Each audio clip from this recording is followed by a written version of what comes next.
ഒക്കെ പോയി വന്ന് കുളിച്ച് കുറച്ച് നേരം റെസ്റ്റ് എടുത്തതിന് ശേഷം നമ്മുടെ റാഗി വെള്ളമൊക്കെ ഉണ്ടല്ലോ അത് നന്നായിട്ടൊരു കപ്പ് ഇങ്ങനെ എടുത്ത് കുടിക്കും കേട്ടോ.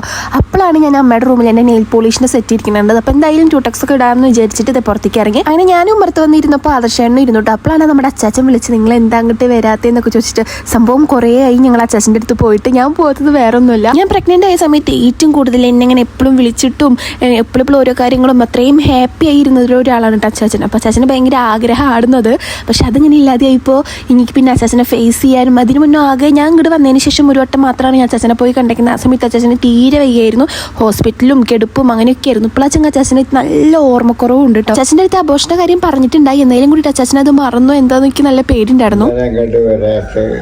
എന്താ നിങ്ങൾ ഇങ്ങോട്ട് വരാത്തതെന്ന് അച്ചാച്ചൻ 100 വട്ടപ്പോൾ ചോദിച്ചിട്ടുണ്ടാവും കേട്ടോ. അച്ചാച്ചൻ ഇപ്പോൾ തീരെ ചെവിട് കേൾക്കുന്നില്ല. ഓൾറെഡി കുറച്ച് കേൾവി കുറവായിരുന്നു, ഇപ്പോൾ വയ്യാതെയായി പിന്നെ നന്നായിട്ട് ചെവിട് കേൾക്കുന്നില്ല കേട്ടോ. അപ്പോൾ നമ്മൾ അടുത്ത് പോയി നിന്നിട്ട് ഇങ്ങനെ ഉറക്കുറക്കെ പറയണം, എന്നാലും അച്ചാച്ചൻ ചോദിക്കും എന്താ പറഞ്ഞേന്ന്. പിന്നെ ഓർമ്മക്കുറവുള്ളതുകൊണ്ട് നമ്മുടെ അടുത്ത് പറഞ്ഞ കാര്യം കുറേ വട്ടം പറയും, ചോദിച്ച കാര്യം വീണ്ടും ചോദിക്കും, അങ്ങനെയൊക്കെ ആയിരുന്നു കേട്ടോ. അപ്പോൾ അച്ചാച്ചതേ ആദർശേട്ടനും കൂടിയിട്ട് സെൽഫി ഒക്കെ എടുക്കാം കേട്ടോ. അപ്പോൾ ആദർശേട്ടൻ്റെ വീഡിയോസൊക്കെ എടുത്തു.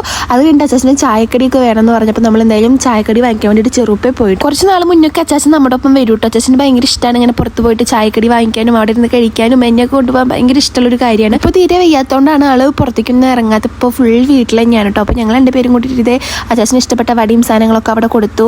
അതുകൊണ്ട് കുറച്ച് നേരം അവിടെ ഇരുന്നിട്ട് തിരിച്ച് നമ്മുടെ വീട്ടിൽ പോകുന്നുണ്ട്. നമ്മുടെ വീട്ടിൽ പോകുന്നപ്പോൾ ഞാൻ തിരുമ്പിയ തുണികൾ അഴയിലിട്ടുണ്ടായിരുന്നു, അതൊക്കെ എടുത്ത് പറക്കി എടുത്ത് വെക്കാം കേട്ടോ. ഇതൊക്കെ മടക്കി വയ്ക്കണം. എനിക്ക് ഈ തുണി മടക്കേണ്ട കാര്യമാണ് ഏറ്റവും ഭ്രാന്ത് ഗൈസ്. അത് കഴിഞ്ഞിട്ട് ചെടികൾക്ക് വെള്ളമൊക്കെ ഒഴിച്ചു കൊടുത്തു. ഇപ്പോൾ നമ്മുടെ ഈ പൈപ്പ് നൈസായിട്ട് പൊട്ടിപ്പോയിട്ടുണ്ട്, അതുകൊണ്ട് തന്നെ ചെടി നനയ്ക്കാൻ നല്ല ബുദ്ധിമുട്ടാണ്. ഫുൾ ടൈം അതിങ്ങനെ വീണുകൊണ്ടിരിക്കും. അപ്പോൾ അത് പോയിട്ട് വീണ്ടും ഫിറ്റ് ചെയ്യണം, അങ്ങനെ തന്നെ കുറച്ച് പണിയാണ് കേട്ടോ. ഇപ്പോൾ നമ്മുടെ മറ്റേ കടലാസ് പൂവൊക്കെ നല്ല ഉഷാറായിട്ടുണ്ട് കേട്ടോ. അങ്ങനെ ഞാൻ ചെടി നനയ്ക്കാൻ കേട്ടോ. ചേട്ടൻ ട്രേഡിങ് ചെയ്യാനോണ്ട് എൻ്റെ ചേട്ടൻ്റെ അടുത്ത് നിന്ന് ഈ ഫോൺ മാറ്റി വയ്ക്കാനേ പറ്റത്തില്ല.